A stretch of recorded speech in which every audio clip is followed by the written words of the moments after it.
This week, Jason Meller from Kolide is with us to discuss device management and trust. Then in the enterprise security news, security funding is properly back with our biggest funding week this year. Sentinel One explores a sale. Protect AI acquires a bug bounty platform. Partner One acquires Fidelis cybersecurity assets. Does quantum actually solve any security problems? Cost per record is a terrible stat. The UN Cybercrime Treaty. Who will defend AI? Who will AI help more, attackers or defenders? Finally, we bring you 3 micro interviews from Black Hat. We discuss ransomware economy with John Meller, CEO and co-founder of Halcyon. We talk pen test war stories with Snehal Antani, co-founder and CEO of Horizon3.ai. And we talk ransomware groups collaborating with each other with John Shire, field CTO at Sophos. All that and more on this episode of Enterprise Security Weekly. This is a Security Weekly production for security professionals by security professionals. Please visit securityweekly.com/subscribe to subscribe to all the shows on our network.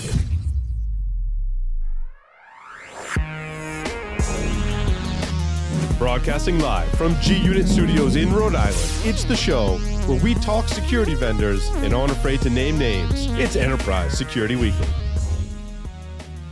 Are you constantly thinking about how to keep your enterprise as secure as possible? Get to know Chrome Enterprise, the trusted browser for security-conscious professionals like you. Its ease of use for IT and security teams and added access controls protect the remote, extended, and hybrid workforce, keeping your entire enterprise safe. Don't settle for a browser that compromises your organization. Visit securityweekly.com/Chrome Enterprise now to learn more and start protecting your enterprise like never before. Do the words free time or relaxation sound foreign to you? Perhaps you've been stuck in the office too long, battling cyber threats or worrying about the next strain of ransomware. Let Sophos help provide peace of mind 24/7, 365 with cybersecurity delivered as a service. Because we want you to get back to your weekends, family dinners, and everything in between. And you'll get there with Sophos. Visit securityweekly.com/Sophos to learn more. Welcome to Enterprise Security Weekly and happy National Waffle Day. This is episode 329, recorded on Thursday, August 24th, 2023. I'm your host, Adrian Sanabria, and joining me is the Czar of Zero Trust, a captain of content, Katie Teitler. How you doing, Katie? I'm well. How are you? How was your vacation? Are you all refreshed? Well, I was refreshed, but then I came back to work, and this week I've had a pile of stuff. I've had so many things to get done. Work, not work, every category where I have to do stuff. It's been a busy week. But getting a lot done, though. Very productive week. How about you? Well, maybe you can enjoy some delicious waffles at the end of the day to relax. I like that shirt. Aggregation without aggravation. That's very clever. Yeah. Very nice. Also joining us, the Baron of Bloodhound, the Pirate King of PowerShell, Sean Metcalf. How are you, Sean? How was Black Hat? Oh, it was fun.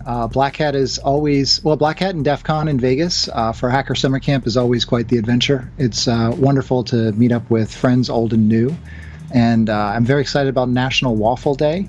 Hopefully Belgian waffles are the waffles that you eat today, because I think nothing quite compares to them. They're pretty fantastic.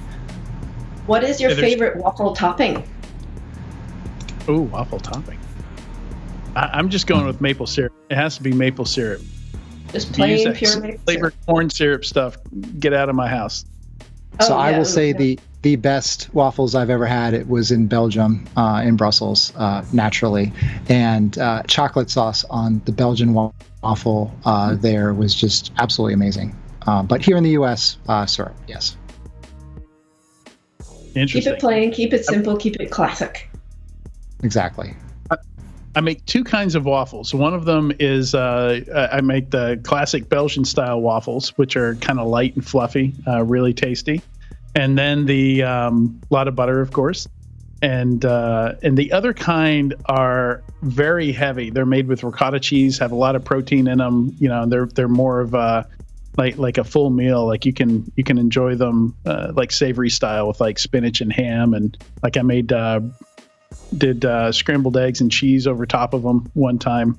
But good stuff. Either way, waffles are good. In the No, morning, I'm I'm hungry. making waffles. You're making waffles tomorrow? Well, I'm quoting Donkey from Shrek. He said, "In the morning, I'm making waffles." Oh, it's been a while. So I did not I'm catch gonna that. I'm gonna get the kids on making some waffles tonight or tomorrow. That sounds great. Although I am headed out to Blue Team Con tomorrow in Chicago, so looking forward to that. So maybe I'll get some waffles when I get back. Yeah, I'm actually not able. I was supposed to speak at it, but I'm not able to make Blue Team Con. A little sad about that. Been wanting to get out to that for a while, but they pulled me off the wait list, and I thought I was going to be able to do it, and it's just not going to work out. So kind of bummed about that. Now I'm missing both DEF CON Black Hat and Blue Team Con. Yeah. Yeah, Blue Team Con is a fantastic conference. If you live in Chicago or are local to the Chicago area, I highly recommend it. It's Saturday and Sunday. I believe there's still tickets available. BlueTeamCon.com. I think it's a really great conference because it focuses on defense and really trying to make things better and improve things. A lot of the talks are focused around that, and certainly red teamers, pen testers, offensive mindsets are welcome. I play both sides, so to speak, so they still invite me and welcome me there. So it's fun. All right, quick announcement here. You can now find us on Instagram. Follow us for highlight reels, giveaway announcements, and more at SEC Weekly. That's SEC Weekly. All right, now time for our interview. This interview is sponsored by Kolide. Today's topic is device management and trust. We're excited to have Jason Meller, founder and CEO at Kolide. Jason started out working under the legendary Richard Beitlich. I'm not sure how to say his last name. Beitlich? Yes. All right. Later, he became the chief security strategist at Mandiant, where he built and implemented key products and services, and also co-founded and served as CEO of ThreatStack, which, if memory serves, I think was acquired a few years back by F5. Welcome, Jason. Hey, thanks for having me. Yeah, great to have you here.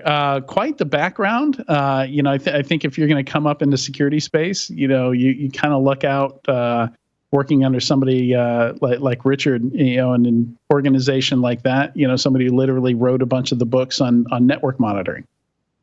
Yeah, it was a lot of luck, but I spent my whole childhood really getting into the security space.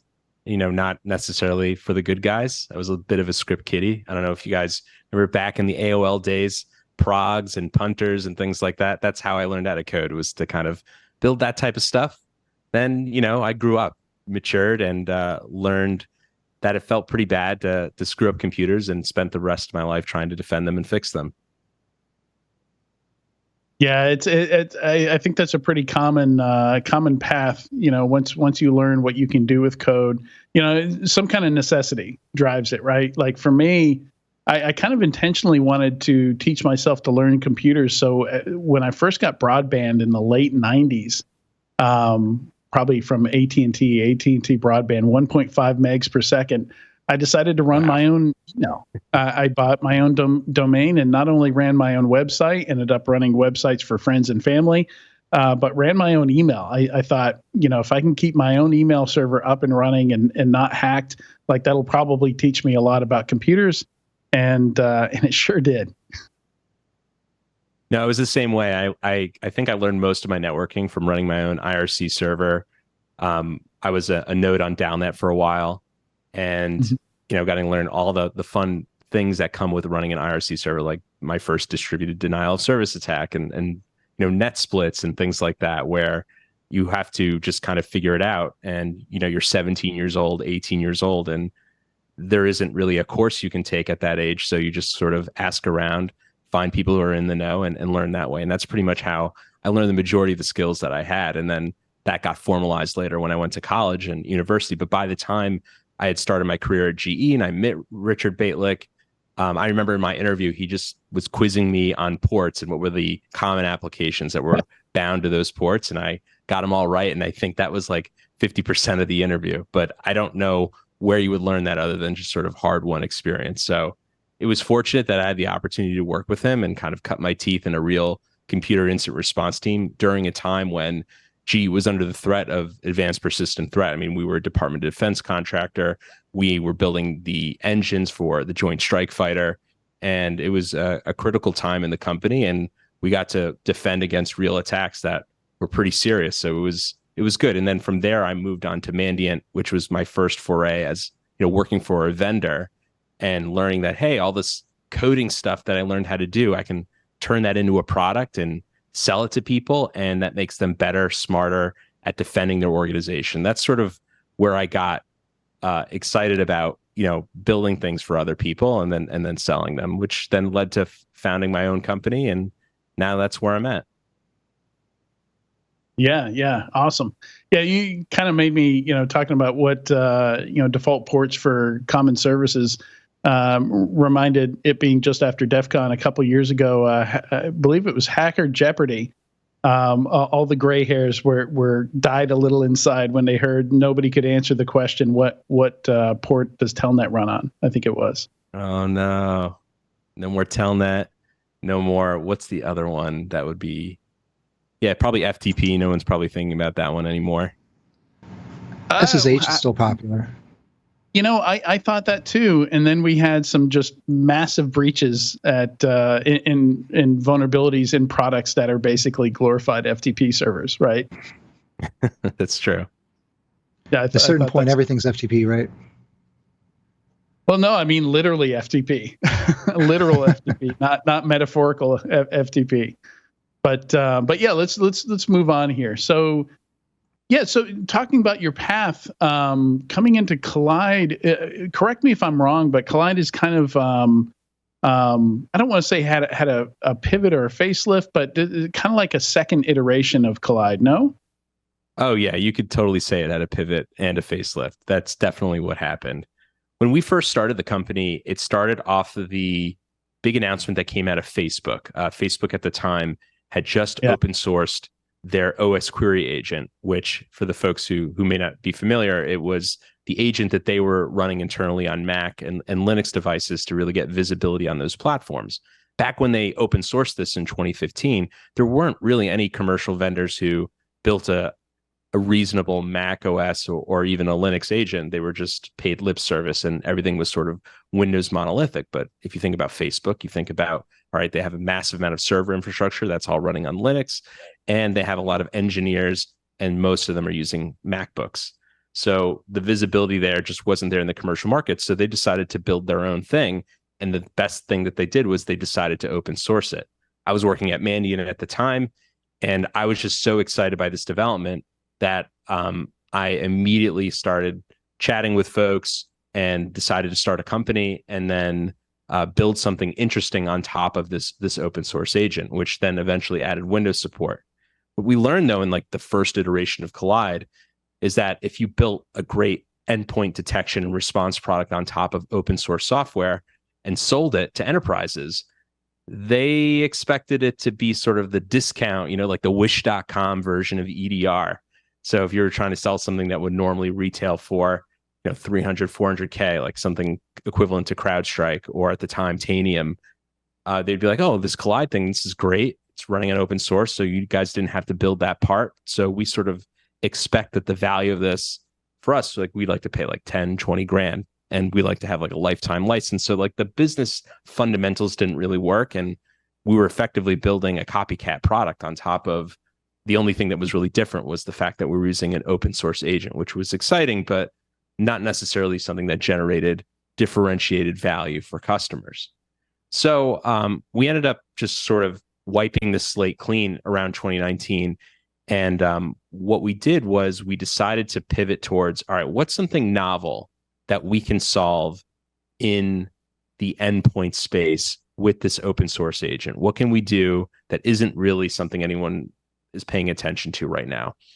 And the ultimate lesson that I learned throughout my career up until this point was I really didn't feel great about how end users were being treated by security teams. This idea of end users are the source of all the problems and the risks. So therefore, we need to contain them. We need to really lock them down. And we want to create this adversarial relationship between the security team and the end users that sort of naturally forms.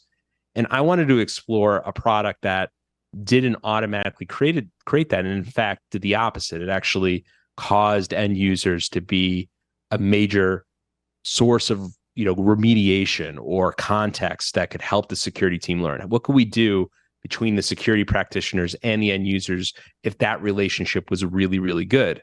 So the first iteration of a product on that premise that we built was, we just called it Kolide, since we're sort of wiping everything clean. And effectively all it did was the OSQuery agent would look for things that were wrong on the device, from the very basic things like the device is missing updates to you have an unencrypted SSH key that says AWS USE2 on it or something, and there's no password needed to use it to sign into something, to hey, your GitHub two-factor backup codes are just sitting in your downloads folder. So we would enumerate all of these problems, and then we would message the end user who was the primary owner of that device with a heads up saying, hey, you have all these problems. Here's some step-by-step instructions on how to fix them. And then we even gave them a little button in the Slack client to click that they could click to say that they fixed it. And then we would check it in real time. So we sold that product from 2019 to end of last year, and it did really, really well, but it was always missing this critical point, which is, what about the users who don't listen to the Slack messages? How can we get everybody, 100% of the folks, to actually fix any problems that Kolide enumerated? And that's when we built our Okta integration, which we announced and launched earlier this year. Effectively, what it does is we do the same type of device checking, except now we're doing it inside of your SSO login. So you're going to sign into something, let's say it's like your HR system, like Bamboo HR. So you sign in, you get prompted with Okta, and then you get redirected to Kolide. Kolide checks your device. And if you're missing any major updates or you have any of the problems that I enumerated earlier, your device is not allowed to sign in. Now, of course, we give you, a grace period. You have a warning before you're actually blocked, but eventually you do get blocked if you don't get those things solved, and then you have to fix them. And then when you fix them, you can sign in again. That pivot to that type of model has completely changed the game for us. We are now working with really, really large enterprises. Like, for example, Databricks just became a customer of ours, and they're rolling it out because they're using this as the device trust portion of their entire Zero Trust rollout. And what is great is that we can establish device trust with any device in your infrastructure that's running the agent, and it's not just trusted because it's running the agent, but it also is hitting all of the requirements that you have around updates and any of the other problems or checks that I enumerated earlier. So it's been really great. Yeah, and you've touched on a bunch of things here, but maybe if we take a step back and start at the beginning, Sean, did you want to ask your question? Absolutely. Thank you, Jason. So my question is really going from Mandiant to Kolide. Certainly from Mandiant tooling to OSQuery is kind of an interesting pivot. I got some experience with OSQuery when it came out with customers that were primarily Mac-based. So did you have an aha moment that was the catalyst for Kolide? Did it happen when you were over at Mandiant? Were there, situations or IRs or something like that you were in and like, this is a problem? But what was that sort of like, aha, this should be solved, and I think I can do that? Yeah. The value of OSQuery was obvious to me within the context of Mandiant, because at Mandiant, OSQuery solved the problem that Mandiant had not solved with its own endpoint product. And that was, how do you actually take all of this agent capability and create a query language on top of it? And at Mandiant, we had this thing called OpenIOC, and it was this XML-based format where you created all this Boolean logic to write effectively detection rules. And it stunk, like nobody likes to write XML, so there needed to be some kind of like GUI editor on top of it. And it was never quite right, because writing those types of rules in a UI is like, it just never works right. And this aha moment of, why don't we just use a language that's already designed to be sort of a Boolean logic generator like SQL, and then instead of having it query a data file, let's actually have it query the underlying system in real time, but not have it be like a baby version of SQL. It's like actually the SQLite engine running under the hood. And so you can do everything that you can do in a normal relational database, like join tables together, like the processes table and the listening ports table on PID or something like that. To be able to kind of do that was super powerful. And that, to me, as a product person and a user experience person, it was like a no-brainer that this was a major innovation. And that's just beyond. And that the other thing was obvious, like the Mac and Linux support being first class versus afterthoughts. Those two things combined, I think, were game changing to me and made me want to, strike out and do my own thing on top of this. That sounds really great. And I think one of those things that is interesting in our industry is how a product or a solution that someone comes out with, certainly something open source like OSQuery, can lead people in other directions and build solutions and products that are, if not adjacent, then kind of bolt onto it. And certainly OSQuery is one of those, because I remember when it came out and the challenges, and I saw a lot of groups start deploying it, figuring out what they sort of data points they could get from it. But the limitations with it were sort of a challenge, as well as the support model, which is it's open source. Go for it. So right. Did you find that you were able to initially build a company and a solution around this, or was that something that, as you were kind of playing around with OSQuery and talking to people, the idea around what this product would actually be solidified? And then the other question I have around this is, how did you end up kind of getting into the situation where you realize that this compliance check as part of authentication or authorization for certainly cloud services is going to be an important thing, and get that Okta integration going?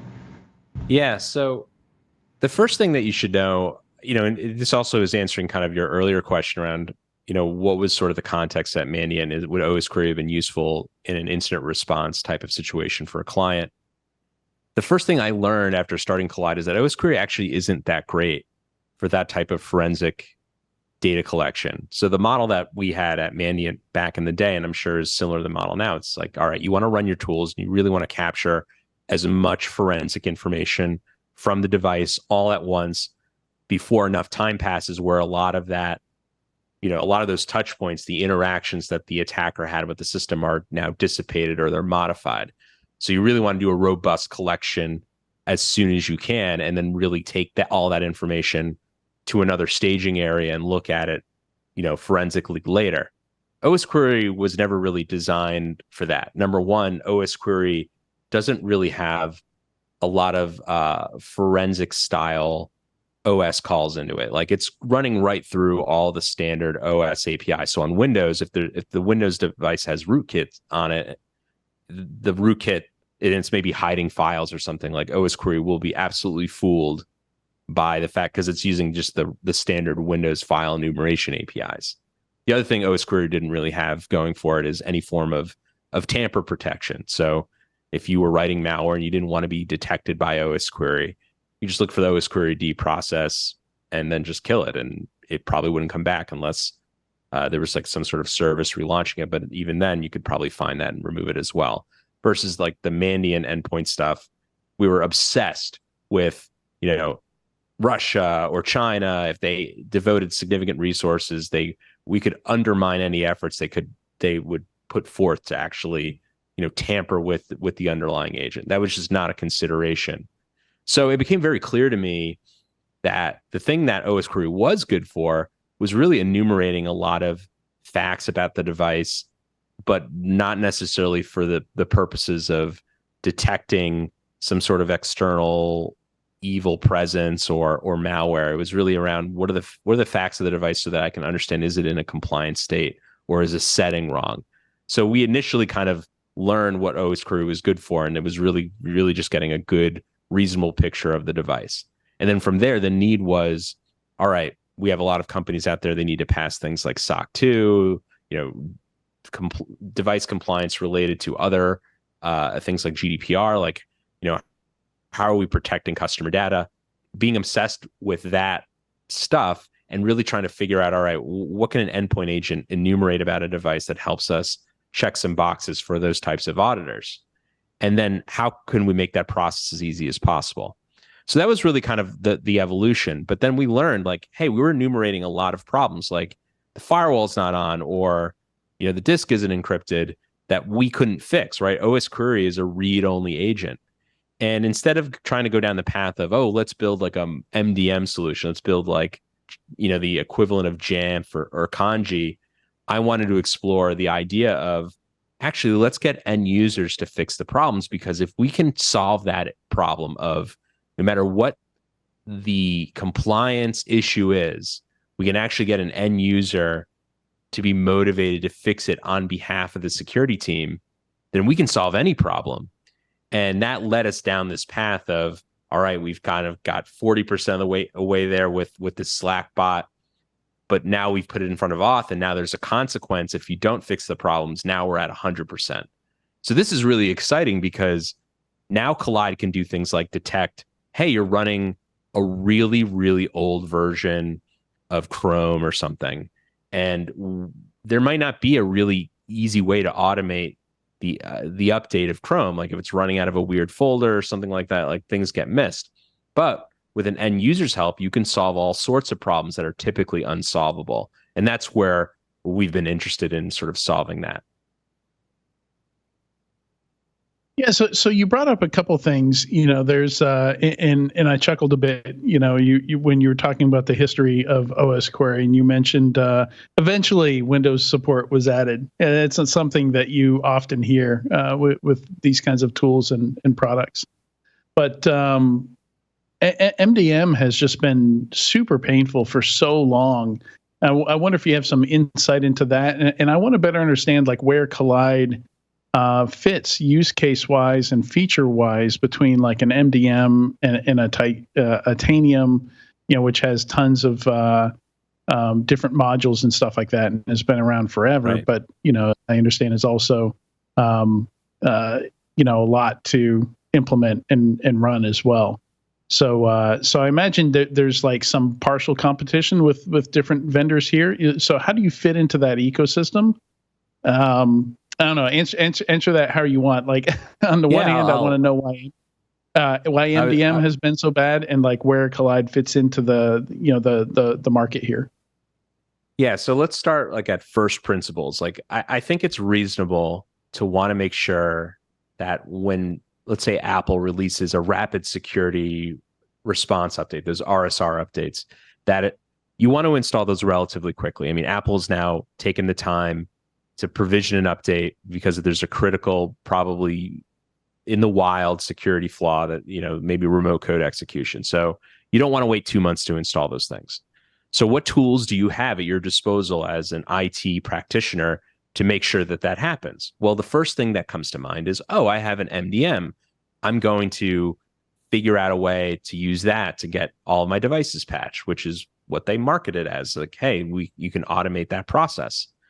Well, it's not so easy, because in order for an update to be applied to the Mac, you have to reboot it.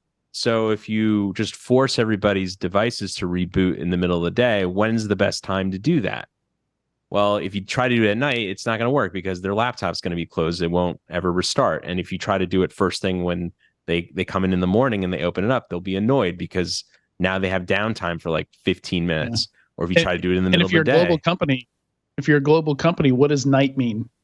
When is night? Right. So then you're writing scripts to like figure out, okay, what is their local time zone? And it's never quite right. So what is the fallback position of that? Okay, so we can't do automated reboots. That's not going to work. What about just nudging them, notifying them? So there's great open source tools, and some of the MDM products even have their built-in, kind of nag screen, which is, all right, let's start bothering the user and asking them to do this. And if they keep clicking snooze or ignore, or, the notifications get more intense or annoying until they become like ridiculous. And then until maybe they've ignored them for 2 weeks, and then we're going to now fall back to this force reboot position. This stinks. Like, I think that what we know as IT folks and as security practitioners, if a user can defer an action, they will. They don't want to be spending the prime time of their day fixing problems on their device. They want to do their job. So how do we motivate them to do that? Well, the MDM just doesn't have the tools to solve this type of challenge. It doesn't have a consequence that's reasonable and proportional to the problem that it can employ to motivate an end user to do something. So the only thing that it can do is annoy them. Well, that's not effective. What is effective would be something how Kolide solves this problem, which is, all right, we've detected that your device is missing this RSR patch. Your organization is going to give you 2 days to get it done. And if you don't get it done in those 2 days, we're not going to let you sign into stuff anymore. Your device no longer meets the security requirements.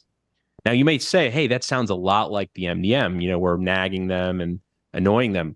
It's a little bit different because there's a real and proportionate, reasonable consequence. You're just not going to be able to sign in anymore. And they get to pick when they do the update. So they have 2 days to do it. And only they know the right context of their work. Like, I'm about to get lunch. Why don't I do it now? And they will do it because they know if they don't, this automated system will kick in and they won't be able to sign into GitHub anymore. They won't be able to sign into any of their Okta apps anymore. So that tiny change in the psychology of it changes everything. End users suddenly, they're maybe a little annoyed, but they're getting it done. And there isn't like these massive data loss events. Now, that's a very basic example, but you could apply that same style of remediation to any problem on the device. And that's where the power of OSQuery really comes in, because you can use this SQL language to define any check that you want and have the end users fix it. It's really incredible. Well, and I like that. You're being respectful of the user, and you're setting clear expectations and giving them some agency in how they handle this thing and when they handle this thing. Yeah, I'm very big believer in if you treat people like adults, they'll act like it, right? Right. And that means not blind trust. It means really giving them the information, but having there be a consequence if they don't get it done, and have that consequence be reasonable, and not being able to access the sensitive secrets of the organization when you have a device that could be compromised or already is compromised. I think that's a pretty reasonable trade-off, and users get it. And if you explain the why, and then you give them a lot of tools, like Kolide has a little icon that lives in the menu bar or the system tray, and we'll let you know visually, like, is my device about to be blocked soon? Is it already blocked? So you can proactively take care of stuff and not have to be surprised when you sign in. You asked earlier, though, like, where do we fit? We fit more in the identity and access management space now.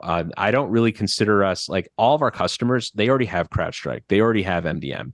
They're buying our solution because they really want to make sure that the devices are signing into their stuff are devices that they know and trust, and they meet a minimum standard of security. And that minimum standard isn't just, oh, it's on the MDM, so we're going to presume that it's in good shape.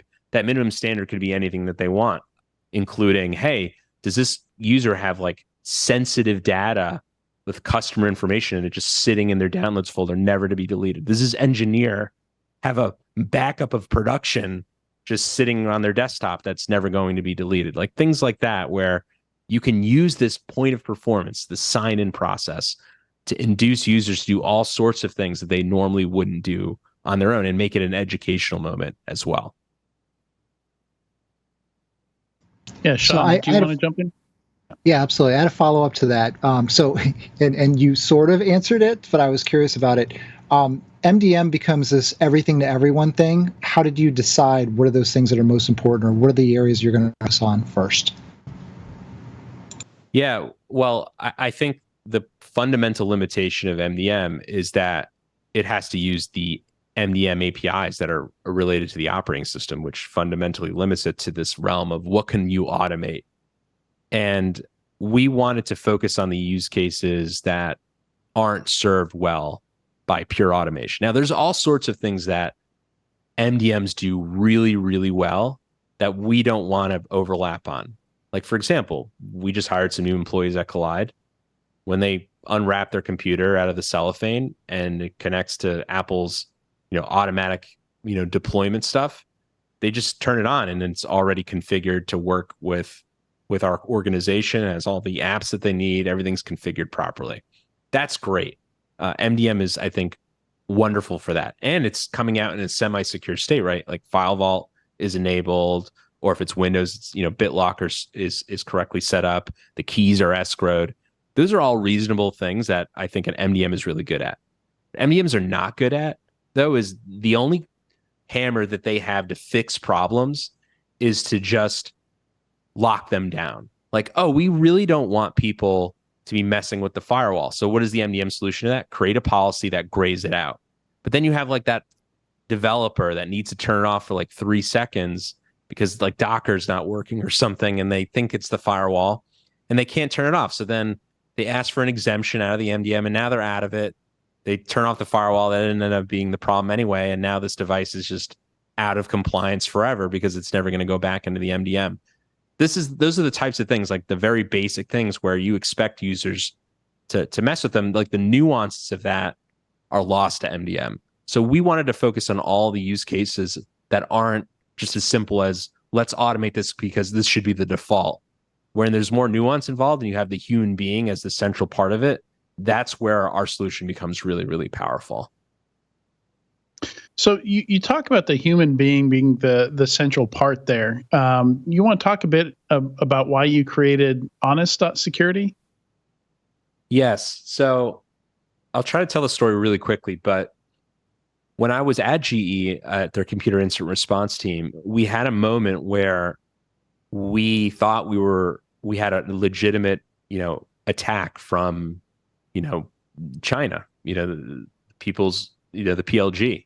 And so we effectively tried not only stop the attack, but we were given permission because they'd actually successfully exfiltrated data to actually go into their, I think it was like an FTP server or something, and then actually log in because we saw the credentials in the clear and then delete it out of their own server. Well, we were high-fiving, like this was exciting, and we thought we were just the best team. Not only we stopped a hack, but we actually prevented data from leaving the organization. We learned later, though, that all of our detection for detecting this type of attack, this was a false positive. In fact, we actually hadn't stopped the APT at all. What we'd stopped is some employee or contractor who was trying to like back up their personal photos, and they just decided to put them all in a RAR archive and encrypt them, and then put them on their FTP server. Like that MO that matched the APT, but it was actually just some person. And what we did is we deleted all their photos off their own private server. It was completely embarrassing. And what I hated about that moment was that we ended up just creating this adversarial relationship with not only that user that was impacted, but with everybody who works there. It's like, oh, what are these guys doing? Can they spy on us? And it just chilled any form of cooperation between us and the end users. And in my opinion, we should be a team. We're dealing with an external threat. Why aren't we working together to do that? So Honest.security, that's the full URL. This was sort of like a manifesto or an expression of what could be done if you can actually repair that relationship and make it productive. What sorts of things are possible, and actually try to create some values and form a guide on how to actually do that for security teams and not make the end users the enemy. Because the context is so important. End users have all sorts of valuable information that would be useful to someone who's looking at alerts in a SIM. Like, why is this URL being used, for the school website? Is this something where, WebC2, that threat actor has this site compromised, but maybe this is a legitimate usage of the site? Like, having the end user tell us what they were doing at the time when the alert happened, and them knowing if that's real or not, that's useful context. We never had that, and in my mind, it's something that every security team should have access to in a way that scales. Right. Yeah, and I had a similar experience. Last time I was on the enterprise, we were implementing, one of the back then big mobile MDMs, and 2 people's phones got accidentally wiped. And it was back in the day where they didn't have synchronization turned on, so they lost a couple years of family photos, and completely lost the trust of the employees after that. After that, everybody basically said, look, you can give me a work phone, but and I'll carry both a work and a personal phone, but you're not touching my personal phone again. 100%. Yeah. And I don't think you should have to require MDM to have a phone sign into stuff. Like an app can be just as good and not have that ability to reach in and just completely destroy the device. So for organizations that want that, you can establish trust with devices that aren't technically yours or under your management if you want. And Kolide works with organizations that are fully embracing MDM, or organizations that have a large contingent of users that are bringing their own devices, whether they're phones or laptops. I think it's a great solution. And it only detects the things that you want it to detect. And we also have invested a lot in privacy so that the end users can understand exactly what checks are running, what the code is under the hood. And so they know what the organization is looking for prior to installing the agent. So if you want to set that up, you can do that. And end users have the ability to see all of that. That was really important to me. And those are all major tenets of honest security. Yeah. Yeah, so putting on my product strategy hat, what's the future of Kolide here? Do you see a future where because of how budgeting works and current budgets are, the lines are drawn around security budgets? Are you going to have to be a full MDM, or what does that path forward look like for you guys? Yeah, so right now things are going great, and it's because the need that we are filling is in the zero trust space. So that's an area that has significant budget at most mid-sized to large organizations today. They're learning that, hey, someone's Okta credentials, you can just sign into any cloud app, associated with the organization. That's like a huge 5-alarm fire now, especially off the heels of several hacks last year where if they had a form of zero trust or device trust, those hacks may not have been possible. So the line item that we're associating ourselves with is, listen, you can roll out zero trust and device trust till the cows come home, but if you do it without really great user experience that engages with the end users and tells them why they're blocked, and then more importantly, gives them a path to redemption, you're just going to bury your IT teams with support tickets. And then eventually people are going to get glassy-eyed. They're going to eventually let a system through that shouldn't be let in. And the whole benefit of a zero trust architecture is effectively lost. So we are dealing with organizations that have already rolled this out with a competitor, or they just didn't have a device trust component, and they're learning that they have to roll it back. It's not working out well because end users are completely confused by, sometimes I can log into this app, other times I can't. I don't understand why and how to fix it. That's what we've always been good at. And so if you apply those things that we do really well to the zero trust space, it actually is an enabler of that rollout going really well. And so that's how we're aligning ourselves. So we don't really try to take away from the MDM budget. We think everybody should have an MDM. What we want folks to do is, if you have this idea of, I want to do zero trust in my organization, I want it to go really, really well, you should look at Kolide, and you should look at Kolide doing the device trust piece, because we will get the end users on the same page as the security team and use this opportunity to get them to fix all sorts of things that you're not going to be able to fix with your MDM. So that's what I would say. Yeah, and that's I've even seen organizations where they kind of celebrate those moments, right? Thanks to you guys working with us, through this solution, solutions like Kolide. Here's what we're able to achieve. Before, configuration was all over the place. It was a mess. We didn't have any visibility, and now we can do this stuff.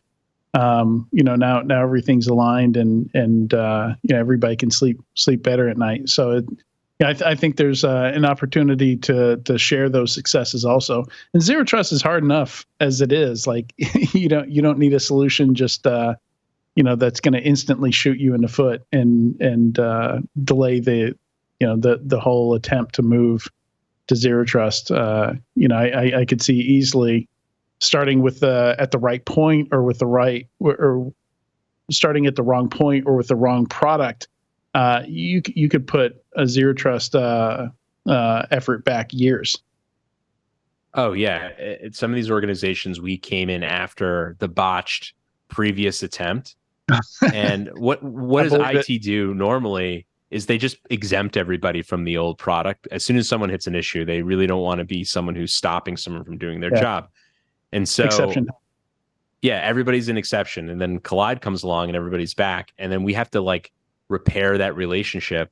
But the way that we've done that is just with really, really good user experience. We want the part of the Kolide is great because we have the agent running at all times. So it's running those checks in the background. That means we don't have to like hold everybody up and have them wait for us to recheck every single thing during sign-in. Like all that work has already been done prior to them even arriving to the sign-in page. We just have to make sure all the checks have run relatively recently, like at least in the last hour or something. And so they can just sail right through. So most people, they probably don't even realize that Kolide is on until they hit their first problem, which is likely going to be an OS update. And they see it, they're like, all right, I get why this is a problem. And then what are they going to do? They're going to go and complain to IT and say, we really just don't want to update our computers. We think that is ridiculous. Because they can't, because if they go back and IT says, well, we had a solution to try to automate this for you, but you didn't like that either. And so it's like, well, I guess I do like this better. This does give me the ability to control when I take the restart, and I am learning a little bit more about the importance of this. So it ends up going well. And then, as you can see, just from my example there, it gets them talking. People are now talking with the security and IT team, and they're talking you're talking about fixing problems, not about why can't I log in? I don't get it. This is your responsibility. Keep my device up to date.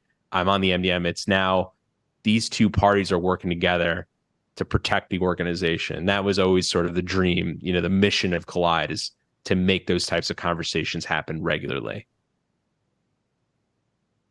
Yeah, putting on my product hat, I was just kind of daydreaming and thinking, it'd be kind of fun if I could give my users credit for a coffee. If I had like some Starbucks budget built into Kolide, and every time I ask them to reboot, I give them some money to go grab a coffee and see how much quicker stuff gets done. Yeah, we've definitely tried both approaches, the carrot and the stick. The stick being now you can't sign in. That's the one that ends up solving everything. And I think if you try to add too much, like, I feel so bad, I think it creates more. It's like almost like projecting, like, I know this is bad, so I'm going to kind of make you feel like it's bad as well. But users are used to restarting their computer, and if you don't make it a really big deal and it just works, and they just have to do the restart every once in a while, it ends up just becoming this background thing that nobody really has to talk about anymore. I like to think about what we're doing, and go ahead. Sorry. It helps that restarts aren't as disruptive as they used to be. I mean, you restart a Mac today. I mean, most operating systems, maybe not Linux, but certainly Windows and Mac, sometimes you can't even tell that you've rebooted, except if there's an app that starts up automatically that you usually turn off. Like your tabs will be there, whatever documents you had open will be there, Slack will be there. Oftentimes I can't even tell that my system has been rebooted. So a lot of work has been done to make reboots less painful, I think, by operating system vendors. Yeah, and apps have gotten a lot better at updating as well. Like browsers, evergreen browsers, they just update in line. The only thing that we do there is we just make sure that the browser that's actually running is the more recent one. Because if you just leave it open, you have that little red amber thing that just sits at the top right corner, just getting madder and madder. Well, that's one of the things that we check for. Just, hey, this thing is really angry and red. Why don't we just quickly reboot Chrome really fast? And then it's not a big deal, but you need that little, not just a nudge, but you need a consequence. Otherwise people won't do it. Right. Yeah, makes sense. Well, Jason, this has been great. Thank you so much for joining us on Enterprise Security Weekly today. Thank you for having me. All right. Make sure you visit securityweekly.com/Kolide to learn more. And we'll be right back in a few moments with the weekly enterprise news.